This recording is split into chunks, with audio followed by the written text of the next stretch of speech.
Esta es una respuesta a un amigo testigo de Jehová, quien sugiere que el libro de Juan dice que Jesús no es Dios. La comparto con ustedes. Analícenla, y si están de acuerdo, pueden suscribirse a mi canal, activar las notificaciones para recibir temas como este y muchos más. Dale un like si te gusta, y si no, mano abajo. Comencemos.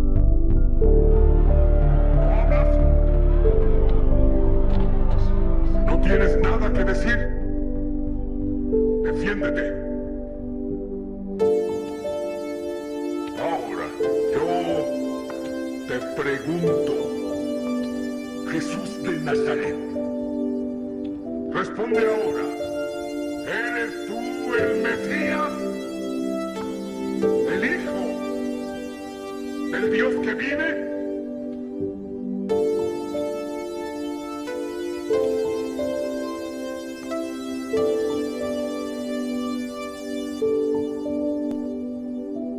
Sí, soy yo. Verán al Hijo del Hombre a la diestra del poder de Dios, bajar de las nubes del cielo.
Juan 14, 28. Oísteis que yo os dije, voy y vuelvo a vosotros.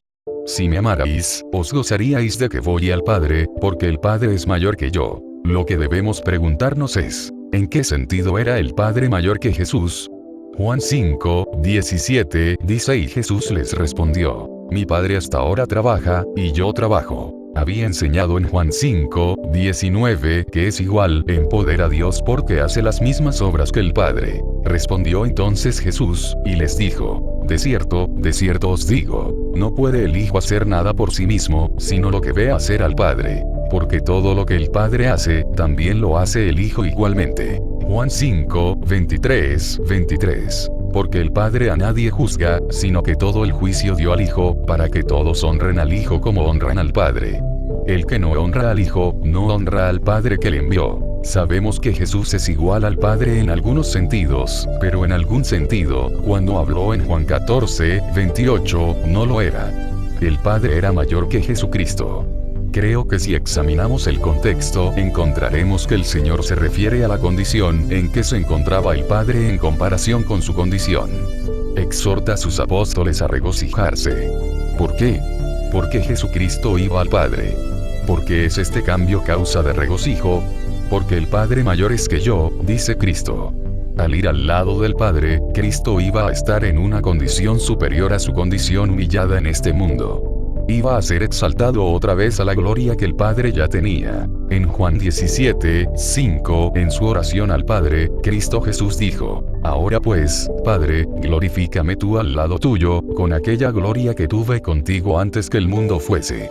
Por tanto, cuando Cristo habló a sus apóstoles en Juan 14:28 de volver al Padre, ellos hubieran regocijado al saber que Cristo iba a una mejor situación. En Filipenses 2:5-9. Haya, pues, en vosotros este sentir que hubo también en Cristo Jesús, el cual, siendo en forma de Dios, no estimó el ser igual a Dios como cosa a que aferrarse, sino que se despojó a sí mismo, tomando forma de siervo, hecho semejante a los hombres. Y estando en la condición de hombre, se humilló a sí mismo, haciéndose obediente hasta la muerte, y muerte de cruz. Por lo cual Dios también le exaltó hasta lo sumo, y le dio un nombre que es sobre todo nombre. El apóstol Pablo describe la condición de Cristo en 3 etapas. 1. Era igual a Dios, siendo en forma de Dios, esto desde tiempos eternos. 2. Toma forma de siervo, durante su vida terrenal. 3. Fue exaltado a lo sumo, cuando regresó al Padre. Cuando estaba en la tierra, el Padre era mayor que él, es decir, en cuanto a gloria, aunque siempre era igual al Padre en su esencia divina y su poder. Pero cuando regresó al Padre fue restaurado a la misma condición de gloria que tenía con el Padre antes que el mundo fuera. Ahora pues, Padre, glorifícame tú al lado tuyo, con aquella gloria que tuve contigo antes que el mundo fuese. Toma sentido, ya que la glorificación era volver a retomar el lugar que dejó cuando se despojó a sí mismo. En Colosenses 1:15 se nos dice: Él es la imagen del Dios invisible, el primogénito de toda creación. Aquí se nos está diciendo que Cristo es la imagen del Dios mismo. Nuevamente, quienes no creen en su deidad, y pasando por alto a lo que dice de Cristo es la imagen misma de Dios, dirán aquí que como dice, el primogénito de toda la creación, concuerda con sus creencias que Jesús es un ser creado, el primero. Sin embargo, la palabra usada para primogénito es prototokos, que se refiere a el primero en prioridad y soberanía sobre toda la creación. Si aún no se entiende esto, el significado espiritual que Dios tiene sobre primogénito, podemos comparar la escritura cuando Jehová llama también a David primogénito en Salmos 89:20, diciendo: Yo mismo lo pondré como primogénito, el Altísimo de los reyes de la tierra. Hablando de David. Sin embargo, David no es el primer hijo de su padre Isaí, tampoco el primer rey de la tierra, y ni siquiera aún el primer rey de Israel, ya que el primer rey fue Saúl. Entonces el primogénito tal como se entiende de forma humana, a veces no es la misma que el sentido que la entiende el Creador. Por esto repito que David no es el primer hijo nacido, y Dios aún así le llama primogénito. Sin mencionar además que todo hace alusión a Jesús de forma profética, y por eso se le llama primogénito, reafirmando tal concepto en Colosenses 1:15, como vimos. Vemos que David no es el primer hijo de Isaí, su padre, en Primera de Crónicas 2:13-15, donde dice: Isaí, el padre de David, engendró a Eliab su primogénito, o sea su primer hijo, luego Abinadab el segundo y Simea el tercero. Como vemos, David según Crónicas no es el primer hijo engendrado por su padre Isaí, pero Jehová le llama primogénito a este mismo David, dando a entender así, que para Jehová él es el principal rey de los reyes de su época en prioridad y soberanía. Si todavía quedan dudas en cuanto a esto, se puede ver en Génesis 25 como Jacob se adueña de la primogenitura de su hermano Esaú, quien había nacido primero, ya que a este no le importaba los beneficios de la primogenitura, termina dándosela a Jacob a cambio de un guiso de lentejas. Jacob, quien amaba a Dios, en cambio, sí comprendía que la primogenitura acarreaba prioridad y soberanía. Y guisó Jacob un potaje. Y volviendo Esaú del campo, cansado, dijo a Jacob: Te ruego que me des a comer de ese guiso rojo, pues estoy muy cansado. Por tanto fue llamado su nombre Edom. Ay, Jacob respondió: Véndeme en este día tu primogenitura. Entonces dijo Esaú: He aquí yo me voy a morir. ¿Para qué, pues, me servirá la primogenitura? Y dijo Jacob: Júramelo en este día. Y él le juró, y vendió a Jacob su primogenitura. Entonces Jacob dio a Esaú pan y del guisado de las lentejas. Y él comió y bebió, y se levantó y se fue. Así menospreció Esaú la primogenitura. Claramente la primogenitura hace referencia en todos estos ejemplos a un lugar privilegiado y único y primordial como el que tiene Jesucristo sobre toda la creación. Entonces aquellos que hacen referencia a que Jesús es un ser creado porque se le llama primogénito, como si fuera el primer ser creado, no comprenden el sentido de esta palabra y condición correctamente. Volviendo a Juan, vemos que en el capítulo 10 verso 16 dice: También tengo otras ovejas que no son de este redil. Aquellas también debo traer, y oirán mi voz. Y habrá un rebaño, y un pastor. Si traspolamos esto al Antiguo Testamento, encontramos la relación directa una vez más con Jehová en Salmo 23, donde dice: Jehová es mi pastor, nada me faltará. O sea, Jesús dice en Juan que habrá un pastor y será él, y en Salmos Jehová dice ser ese pastor. Juan 10:14 dice: Yo soy el buen pastor, y conozco mis ovejas, y las mías me conocen. Como el Padre me conoce, y yo conozco al Padre, y pongo mi vida por las ovejas. David está hablando de que Jehová es su pastor inspirado por el Espíritu Santo. Jesús está diciendo: yo soy el buen pastor. Otra cualidad a tener en cuenta para ver que ambos tienen capacidad para realizar las mismas obras es Juan 10:17. Por eso me ama el Padre, porque yo pongo mi vida, para volverla a tomar. En otros pasajes, se observa que se dice además que Dios, el Padre, le resucitó de entre los muertos, pero en este versículo también, que Jesús mismo es quien pone su vida para morir y la toma de nuevo para resucitarla. Lo mismo cuando dice de reedificar el templo en 3 días, hablando de su cuerpo, él dice que levantará su cuerpo al cabo de 3 días. Juan 2:19. Jesús respondió y les dijo: destruid este templo, y en 3 días lo levantaré. O sea, tiene poder para resucitarse a sí mismo, ya que hablando de su cuerpo humano, dice que él lo levantará, o sea, lo resucitará. Ahora, observemos algo más, que hace pensar a los que no creen que Jesús sea Dios en Juan 17:3. Jesús ora al Padre como hombre y le dice: y esta es la vida eterna, que te conozcan a ti, el único Dios verdadero, y a Jesucristo, a quien has enviado. Desglosemos esto.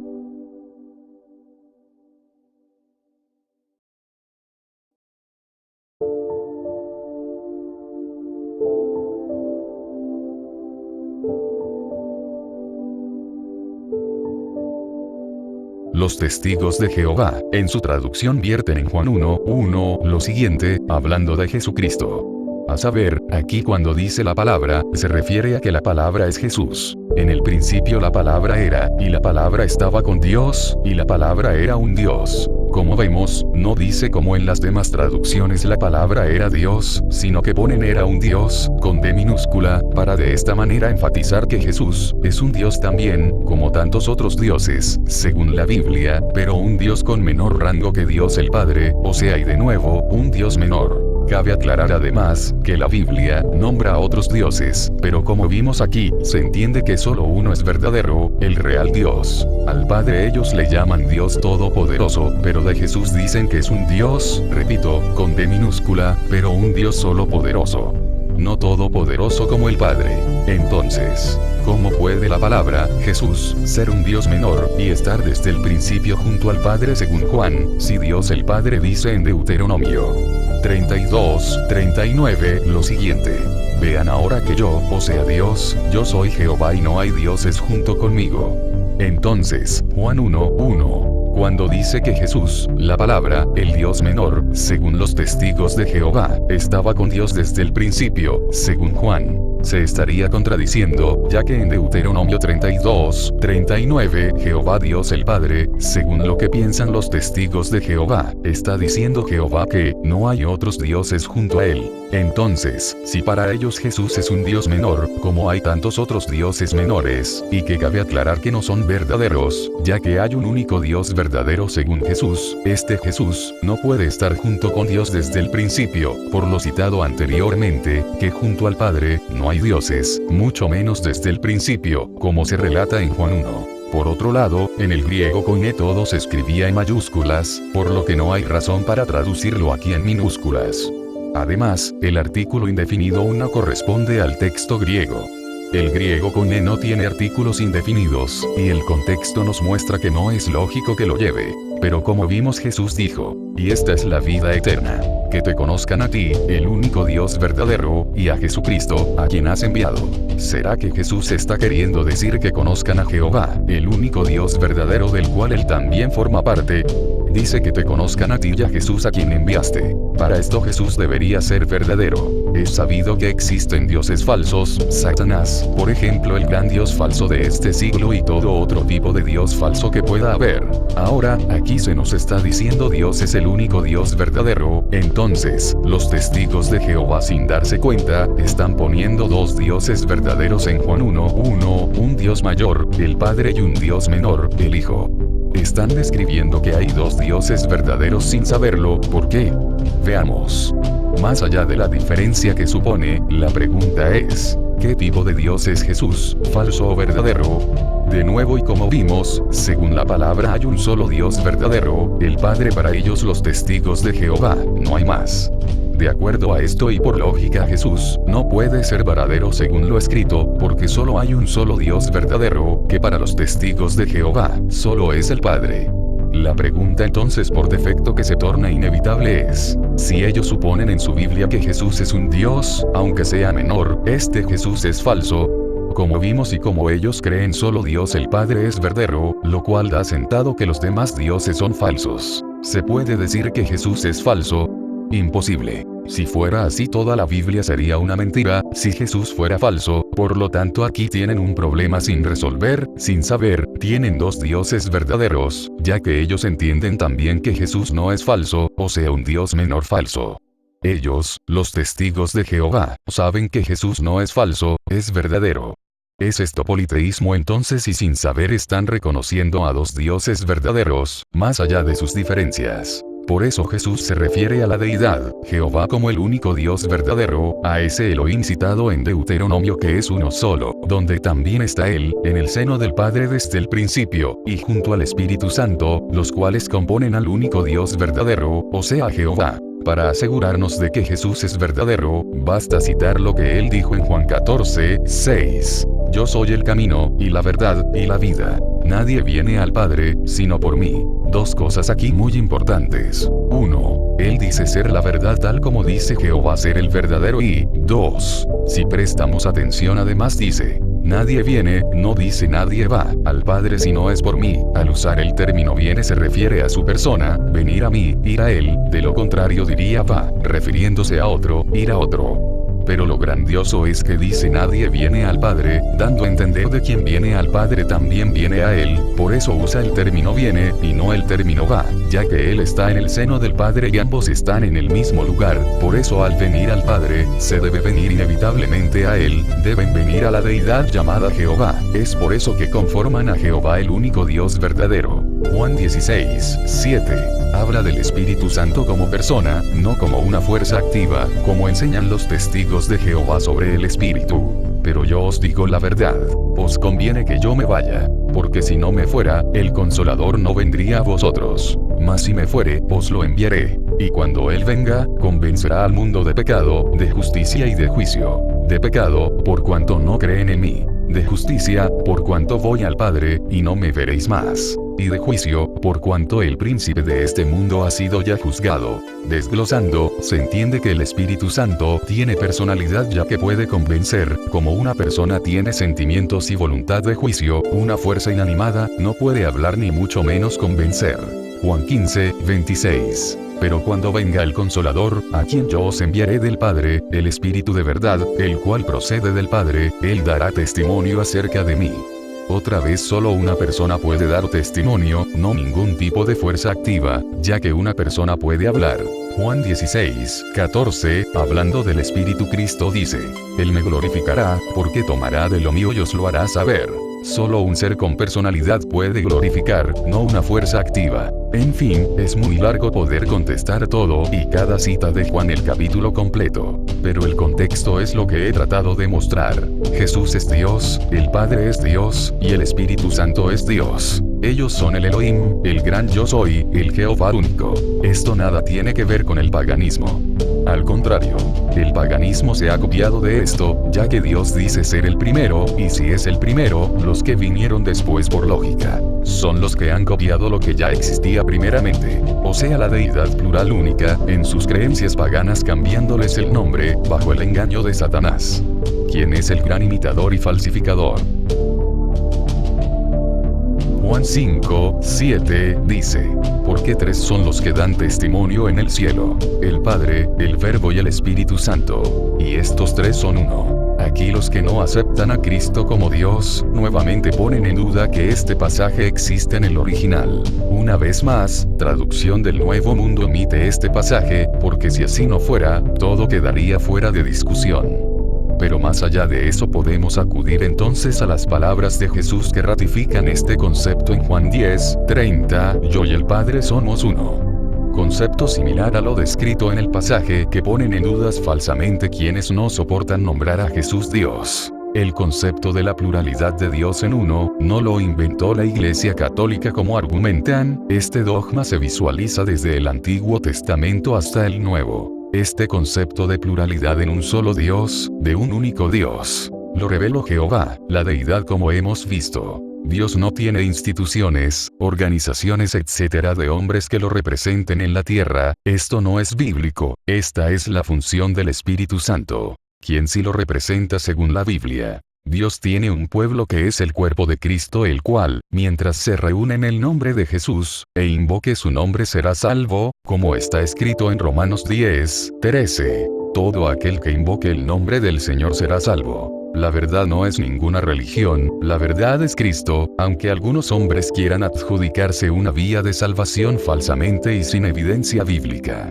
El Padre glorifica al Hijo como lo hemos visto, el Hijo glorifica al Padre como lo hemos visto, el Espíritu de Dios glorifica a Jesús y al Padre, y el Padre y el Hijo protegen y glorifican al Espíritu Santo al prohibir cualquier blasfemia contra esta persona, al punto de advertir que esto es el único pecado que no se perdona ni ahora ni en el siglo venidero. Como dice, y no contristéis al Espíritu Santo de Dios, con el cual fuisteis sellados para el día de la redención.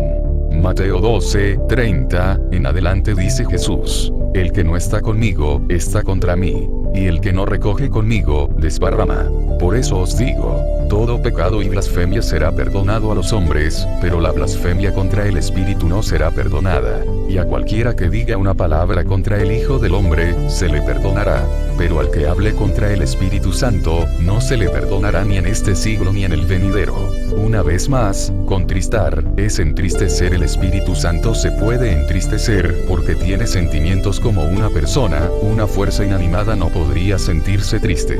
Ninguno de los tres es superior, ni menos ni más que el otro miembro de los que componen la deidad Jehová, el gran yo soy, el gran Yahweh, estos concuerdan y trabajan y reinan en absoluta armonía ya que forman un solo Dios. Palabras similares. El que me aborrece a mí, también a mi Padre aborrece. Si yo no hubiese hecho entre ellos obras que ningún otro ha hecho, no tendrían pecado. Pero ahora han visto y han aborrecido a mí y a mi Padre. Mas todo esto os hará por causa de mi nombre, porque no conocen al que me ha enviado. No me elegisteis vosotros a mí, sino que yo os elegí a vosotros, y os he puesto para que vayáis y llevéis fruto, y vuestro fruto permanezca, para que todo lo que pidiereis al Padre en mi nombre, Él os lo dé. Romanos 10:9. Que si confesares con tu boca que Jesús es el Señor, y creyeres en tu corazón que Dios le levantó de los muertos, serás salvo. Porque con el corazón se cree para justicia, pero con la boca se confiesa para salvación. Romanos 3:23. Por cuanto todos pecaron, y están destituidos de la gloria de Dios, porque la paga del pecado es muerte, mas la dádiva de Dios es vida eterna en Cristo Jesús Señor nuestro. Hebreos 10. Y el Espíritu Santo también da testimonio de que es verdad, pues dice, este es el nuevo pacto que haré con mi pueblo en aquel día, dice el Señor. Pondré mis leyes en su corazón, y las escribiré en su mente. Después dice, nunca más me acordaré de sus pecados y sus transgresiones. Entonces, si el sacrificio de la cruz fue suficiente y los pecados fueron pagados perdonados para quienes quieren recibir esta gracia, ya no hace falta ofrecer más sacrificios humanos como muchos creen que haciendo obras colaboran a su salvación. Escrito está, Efesios 2:8-9. Porque por gracia sois salvos por medio de la fe, y esto no de vosotros, pues es don de Dios. no por obras, para que nadie se gloríe. Y además dice, bajo el antiguo pacto, el sacerdote oficia de pie delante del altar día tras día, ofreciendo los mismos sacrificios una y otra vez, los cuales nunca pueden quitar los pecados. Pues mediante esa única ofrenda, Él perfeccionó para siempre a los que está haciendo santos. Y el Espíritu Santo también da testimonio de que es verdad, pues dice, este es el nuevo pacto que haré con mi pueblo en aquel día, dice el Señor. Pondré mis leyes en su corazón y las escribiré en su mente. Y cuando los pecados han sido perdonados, ya no hace falta ofrecer más sacrificios. Por consiguiente, aquellos que creen que sus obras lo acercan más a Dios, están equivocados como vimos. Ellos dicen la fe sin obras es muerta, aquí no se refiere a obras humanas, aquí se refiere a que si la fe que se dice tener no se pone en obra, esa fe está muerta. Las obras son fruto de espíritu y del amor de Dios, pero de ningún modo son indispensables para ser salvos. El Señor es quien pagó la deuda, nosotros no podemos pagarlas con obras. Como Hijo de Dios y Creador, la vida de Jesucristo tiene más valor que las vidas de todos los seres humanos que habrán vivido y vivirán. Su muerte pagó con creces la condena espiritual, que estaba y está determinada, para todos los que se busquen y reciban el pago de su deuda por medio de la sangre de Cristo. Cristo pagó una vez y para siempre nuestras deudas, depende de nosotros aceptarlo como es. Dios, el Dios eterno. El gran yo soy. Finalmente, para dejar clara la deidad de Cristo, o sea que Cristo es también Dios. Cito versículos atribuidos al Jehová del Antiguo Testamento, en contraposición con los títulos atribuidos a Jesús en el Nuevo Testamento, los cuales solo son características de Dios. Jehová, en el Antiguo Testamento. Isaías 43, 13. Yo Jehová, y fuera de mí no hay quien salve. Yo anuncié, y salvé, e hice oír, y no hubo entre vosotros Dios ajeno. Vosotros, pues, sois mis testigos, dice Jehová, que yo soy Dios. Lucas 2:11. Que os ha nacido hoy, en la ciudad de David, un Salvador, que es Cristo el Señor. Nótese que en Isaías Jehová está diciendo que fuera de él no hay quien salve, y en Lucas se le está llamando a Jesús Salvador. Nuevamente, Jesús forma parte de ese Jehová Salvador. Isaías 42:8. Yo soy el Señor, ese es mi nombre. Mi gloria a otro no daré. Recordemos que yo soy, traducido significa Yahweh, que traducido, significa Jehová. Esto está claro en Éxodo 3:14. Como se expresa Jehová Dios. Yo soy el que soy. Dile esto al pueblo de Israel. Yo soy me ha enviado a ustedes. Veamos los yo soy de Jesús. Juan 6:35. Yo soy el pan de vida. El que a mí viene, nunca tendrá hambre. Y el que en mí cree, no tendrá sed jamás. Otra vez Jesús les habló, diciendo, yo soy la luz del mundo. El que me sigue, no andará en tinieblas, sino que tendrá la luz de la vida. Juan 8:12. Yo soy la puerta. El que por mí entraré, será salvo. Y entrará, y saldrá, y hallará pastos. Juan 10:9. Yo soy el buen pastor. El buen pastor su vida da por las ovejas. Juan 10:11. Le dijo Jesús, yo soy la resurrección y la vida. El que cree en mí, aunque esté muerto, vivirá.